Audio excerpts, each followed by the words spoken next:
Hello Classic Pianos team.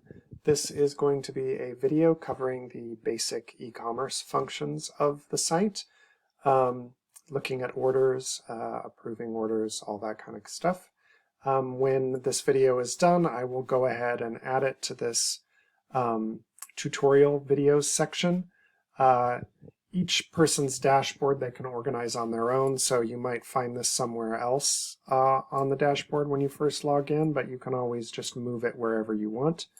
And all of those videos will be right here. You can see the title of each one so that you can watch just the tutorial that you need for that specific thing.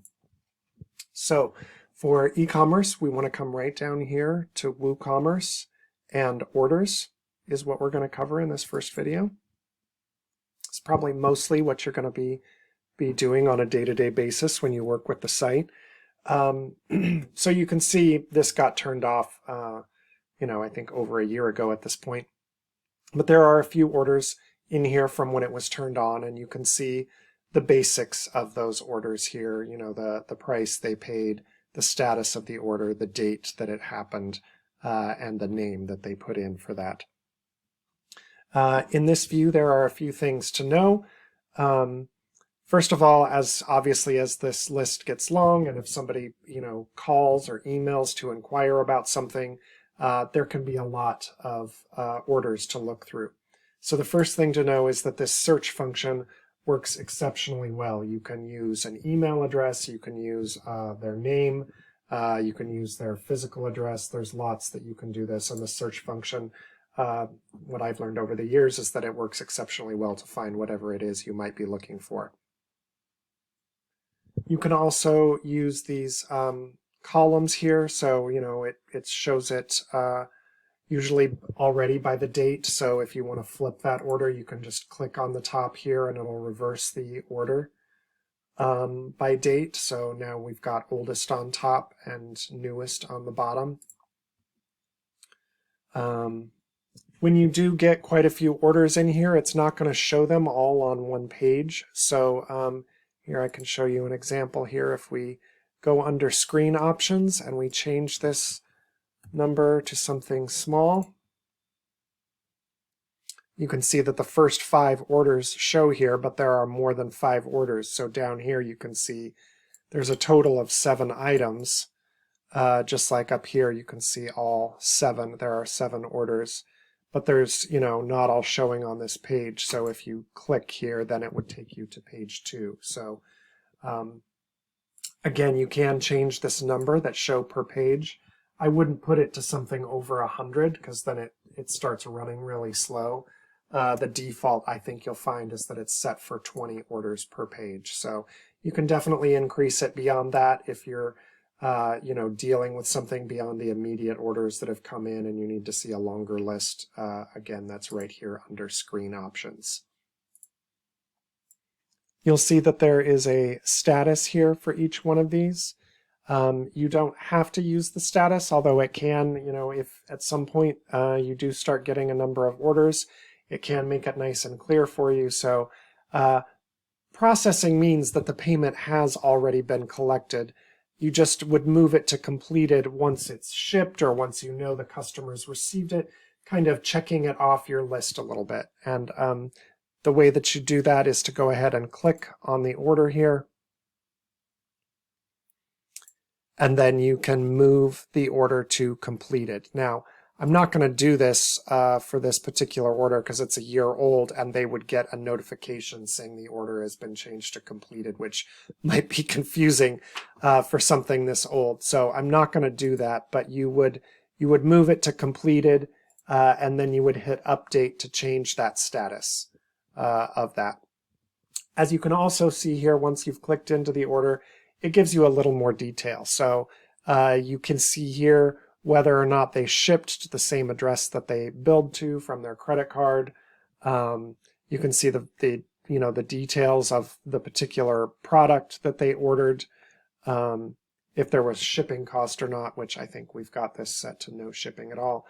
And then also over here you can see order notes. Now this is typically, you can add your own custom notes. Typically what these consist of is if you've changed the status and what the payment gateway messages sent back. So if something fails, it can be that when you're looking at this list of orders, every once in a while it'll say failed. Maybe the person used an old credit card. Maybe they're using something fraudulent. Who knows? But once you click into the order, it would give you a little more detail here about what perhaps happened. If an order does go through and the person decides to cancel their order and you need to refund it, you can't refund it from the back end of the website here. Now, there is this which would mark it as refunded, but it's not going to actually give them their money back. That would just be so that you can mark the order, and when you run reports, you know that you didn't actually collect that money. But the refund, I think Aaron would need to do that. He's the one who has, I think, access to the actual payment gateway. That's where that would need to be done. So yeah, on that same note, I don't think this refund button is going to give the customer a refund. Once that money's been collected, the only way that can be done is in the payment gateway. You can also see here that they provided a note on the delivery when they placed the order. Right up here on the order actions, if the customer says they didn't receive their notification, you can always have them check their spam folder. You can also just resend order notifications or send the order details to the customer right up here by choosing one of those and clicking the update button here. I think that's the most of what you're going to need here is, the orders tab here under WooCommerce, and that will list those out. And then, of course, clicking into any one of those orders to change the status or see the details or see the order notes section over here. There are a couple of other things here that may or may not be useful for you. There is this customers tab here. Since you're selling pianos, this doesn't seem all that useful to me, since it's just going to show it based on customer rather than based on the order. Typically, this is useful if somebody is ordering more than one thing from you over time. So, if Thomas had ordered a piano 2 years ago and another one today, you wouldn't have to look those up as separate orders. You would be able to see that he had ordered twice and the total spend of that particular customer. Because of what you guys sell, this doesn't seem all that useful to me, but it is here in case you do want to look at it on a customer basis as well. The only other thing that might be useful is this reports tab, which can be useful once you have some sales data, so you can choose a start and end date for the report. Although it can be a little bit confusing. You might think, oh, I've already chosen October 7th here, 2022, but you haven't. You have to actually click that in order to select it. So if you wanted to run it from 2020 January 1st to today, we could do that, and then you can see the sales data over time and how well you're doing and whether you're increasing or decreasing or whatever.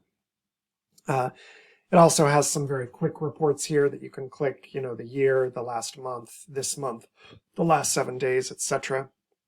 You can also look at sales by product and by category, to see how well CSPs are selling compared to CVPs or whatever it is. Yeah, some basic sales data there. I don't know how useful it is to look at e-commerce sales excluding the store sales, but it is, you can do that here. Let me know if you have any questions or if it seems like I left anything out, and I can either make another new video or an additional video, or we can of course set up a meeting as well. Thanks so much.